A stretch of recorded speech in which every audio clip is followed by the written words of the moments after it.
Bonjour, aujourd'hui on va continuer notre chapitre 2 d'optique,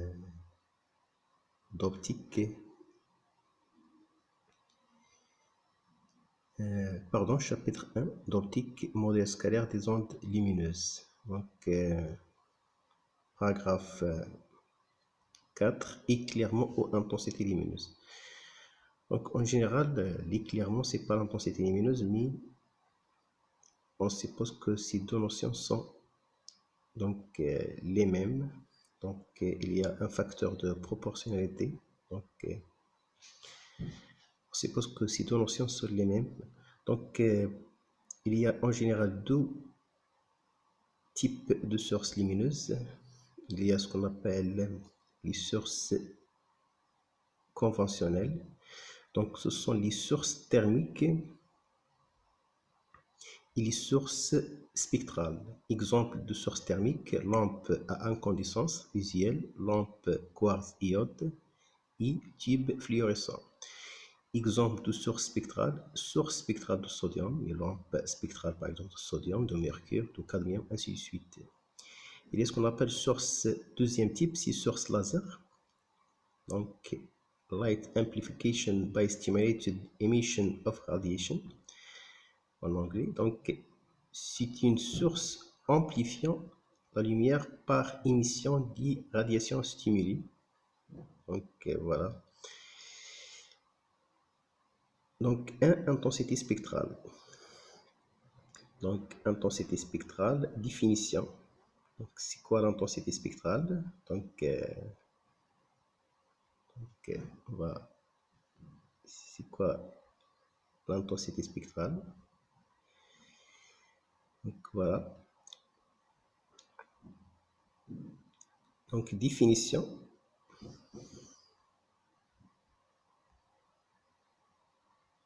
Définition, donc.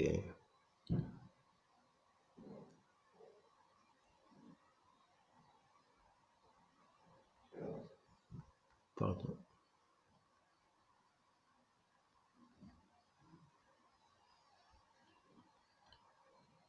Définition, l'intensité lumineuse en un point M, I, donc IM est égal. Donc ici, le module de la valeur moyenne du vecteur de pointing au point M à l'instant T. Donc voilà. PMT, c'est quoi? Donc regardez le cours d'électromagnétisme. PMT est égal quoi? Est égal EMT vectoriel BMT sur μ0. Avec μ0, c'est la perméabilité magnétique du vide. Donc l'intensité spectrale d'une source est l'intensité émise par cette source par unité de longueur d'onde, E par unité de fréquence. C'est-à-dire I lambda est égal d de I sur d de lambda. Et une est égal d de I sur d de nu. C'est quoi d de I? C'est l'intensité émise par la source lumineuse dans l'intervalle de longueur d'onde comprise entre lambda et lambda plus d de lambda. De même ici, c'est quoi d de I? C'est l'intensité émise par la source dans l'intervalle de fréquences compris entre nu et nu plus d nu. Donc pour concernant l'intensité totale donc émise par la source, il faut intégrer l'intensité spectrale de lambda min jusqu'à lambda max, ou bien intégrer uni de donc nu min jusqu'à nu max. Spectre d'une source, donc spectre d'une source. Définition, on appelle spectre d'une source la représentation de I lambda en fonction de lambda, c'est-à-dire la représentation de l'intensité spectrale de lambda ou bien l'intensité spectrale unie en fonction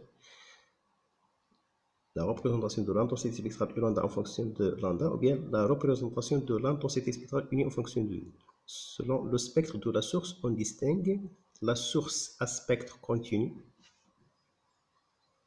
Donc, comme par exemple les sources thermiques, regardez ici, l'intensité spectrale est une fonction continue. Donc, voilà. Donc, uni aux fonctions de nu, c'est une fonction continue. Donc, voilà.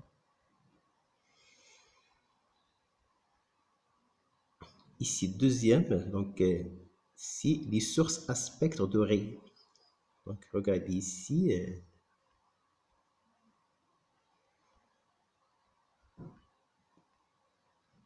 Ici, source à spectre doré, il y a, regardez la première raie, deuxième raie, troisième raie. Donc, ici, il y a, dans ce cas, il y a 3 raies. Chaque raie, il est centré sur une fréquence donnée. Donc, voilà.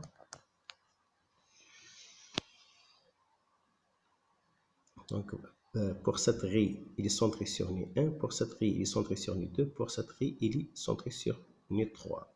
Donc, voilà. On remarque ici, remarque importante, il n'existe pas dans la réalité de raie de largeur nulle. C'est-à-dire, une raie de largeur nulle n'existe pas. Donc, c'est toujours, on a élargissement des raies à cause, bien sûr, il y a deux phénomènes qui sont responsables. Donc, deux phénomènes qui sont responsables à l'élargissement des raies. En général, il y a l'effet Doppler et le deuxième phénomène, c'est la collision entre donc, les atomes. Donc, ce sont donc deux phénomènes qui sont responsables à l'élargissement. Donc, ça fait partie de la physique atomique, donc, et la physique quantique, ainsi de suite. Donc, profil d'Henry. Donc, profil d'Henry, en général, il y a deux profils. En général, il y a deux profils qui sont, donc, il y a ce qu'on appelle Ri à profil lorenzien. Regardez, voilà. Donc, uni est égal uni 0 sur 1 plus a carré facteur nu moins nu 0 à puissance carrée. E. Donc, E, uni 0 et A sont des constantes positives. Regardez s'il vous plaît. Donc, ici, nu 0, si la fréquence E, l'intensité est maximale. Donc, regardez cette valeur. L'intensité à nu 0 est appelée quoi? I nu 0. C'est l'intensité maximale. Donc, voilà. Donc, deuxième raie, c'est la raie à profil gaussien. U est égal I G nu 0 exponentielle moins donc facteur B carré, donc facteur nu moins nu 0 puissance carrée.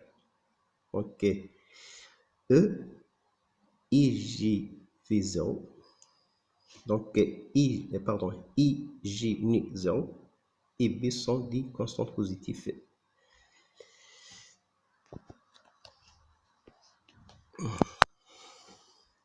Regardez de même ici, donc de même ici nu 0, c'est la fréquence pour laquelle l'intensité est donc l'intensité spectrale est maximale. Donc ici en général on va utiliser ce qu'on appelle un modèle, mais c'est pas la réalité, juste pour simplifier le calcul. Donc juste pour simplifier le calcul. Donc modèle simplifie profil rectangulaire.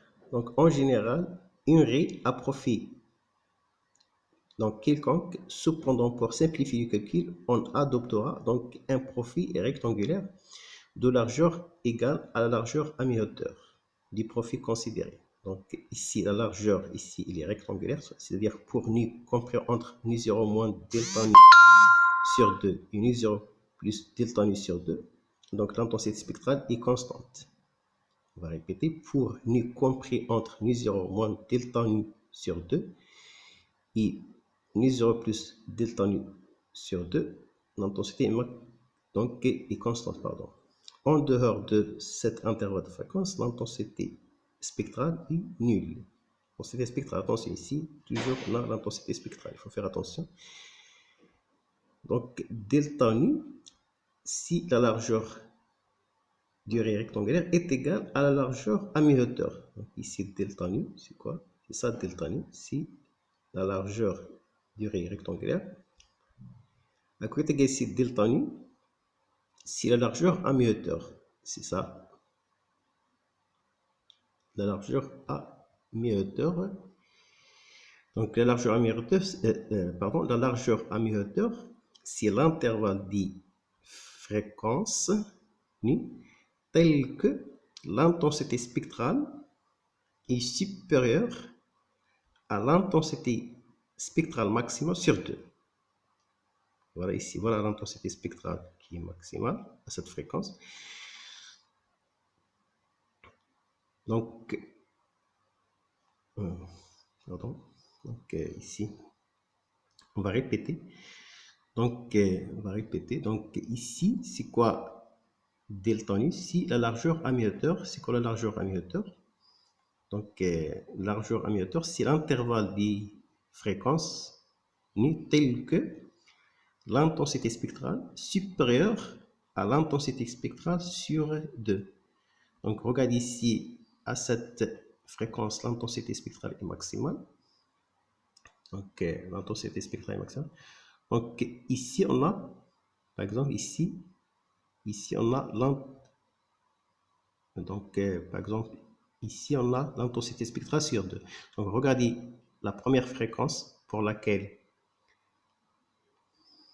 donc l'intensité spectrale est égale à l'intensité spectrale sur 2.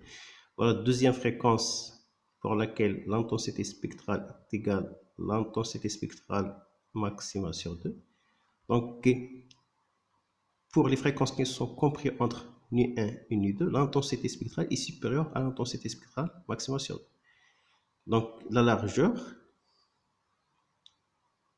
à mi-hauteur, c'est donc si nu2 moins nu1. Donc, voilà. Voilà l'explication. Donc, notion de trame d'onde. Donc, on va simplifier. Donc, notion de trame d'onde. Donc, notion de trame d'onde.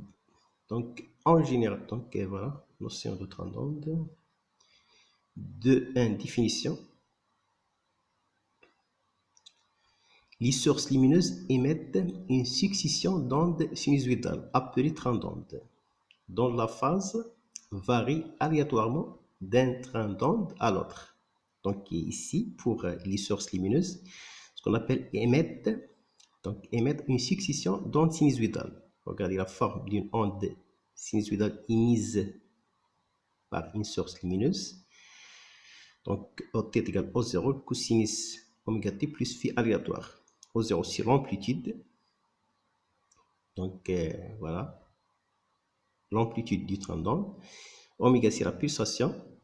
Phi aléatoire, c'est une phase qui varie de façon... Donc, attention, pour une train d'onde donnée, phi aléatoire est égal à constante. Donc, voilà. La longueur d'un train d'onde, LC, est appelée longueur de cohérence temporelle. Et sa durée TC est dite durée de cohérence temporelle. Donc LC, c'est la distance donc parcourue par le train d'onde de l'eau vide est égale C fois TC. Avec C, c'est la célérité de la lumière dans le vide. Voilà, attention, il faut faire attention, de l'eau vide. Donc voilà, on va donc voilà le modèle du train d'onde. Donc avec C, la célérité de la lumière de l'eau vide. Remarque importante, on associe à une raie quelconque centrée sur la fréquence nu0 de largeur à mi-hauteur delta nu une succession de trains d'onde ayant même amplitude maximale O0, même fréquence nu0, même longueur d'onde, même longueur de cohérence.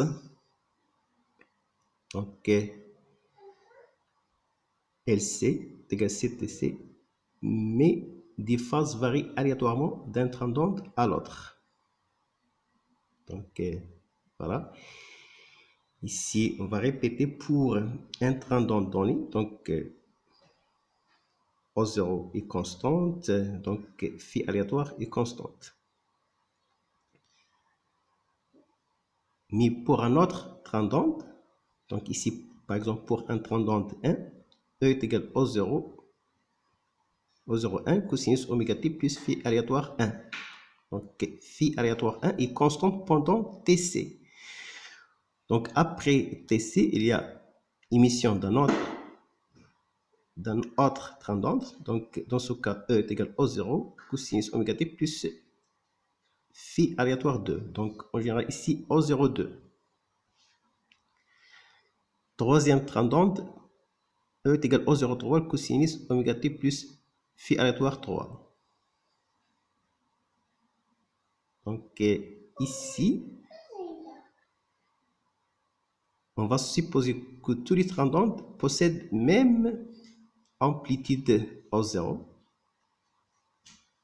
Si même fréquence, même pulsation oméga, mais phi aléatoire varie d'un tendon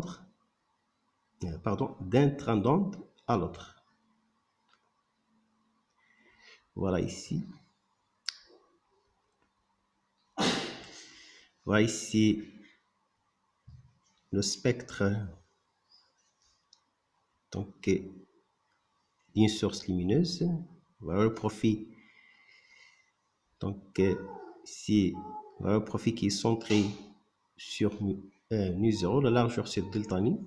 Donc voilà ici des tendons, le premier, deuxième, troisième.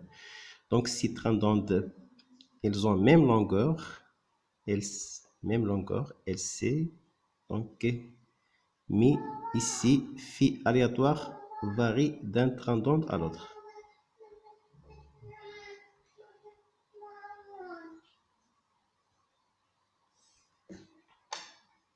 Donc, on montre en mécanique quantique ici que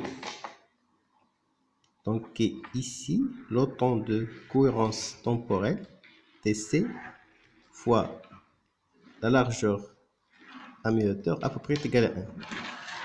Si en mécanique quantique. C'est-à-dire, plus delta nu est faible, plus le tendon est lent. Attention ici pour donc,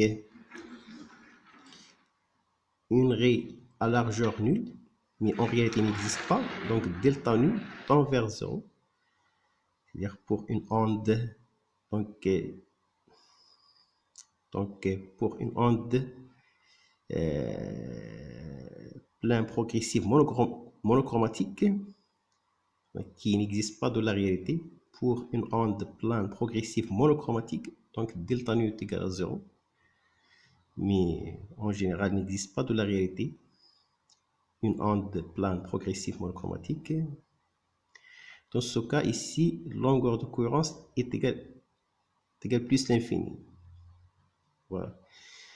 Ordre de grandeur de la longueur de cohérence temporelle de quelques sources usuelles. Donc ici, par exemple, pour le doublet jaune de sodium, delta lambda est égal à 11 picomètres. Picomètre, c'est 10 à la puissance moins 12 mètres. Donc LC, est égal à C0 fois TC. Donc c'est la vitesse de propagation de la lumière de l'eau vide est égale à C0 sur delta nu est égal à lambda carré sur delta lambda. Regardez, delta lambda est égal à 0,6 nanomètres. Et par conséquent, la longueur de cohérence est égale à 3 cm. Pour lumière blanche, regardez ici, delta lambda est égal à 0,4 micromètres. Ici 0,4, 0,8. Donc LC, C0 TC. Donc égal lambda moyen au carré sur delta lambda. Lambda moyen, c'est 0,6. Quelques micromètres. Pour laser multimode, delta nu est égal à 1 GHz. LC est égal à 3 fois 10 à la puissance 8 sur 10 à la puissance 9 est égal à 30 cm. Laser monomode delta en nu est égal à 1 MHz. Donc RC est égal à 3 fois 10 à la puissance 8 sur 10 à la puissance 6 est égal à 300 mètres. Donc voilà, donc c'est la fin de la séance d'aujourd'hui. Donc merci pour votre attention et à la prochaine fois.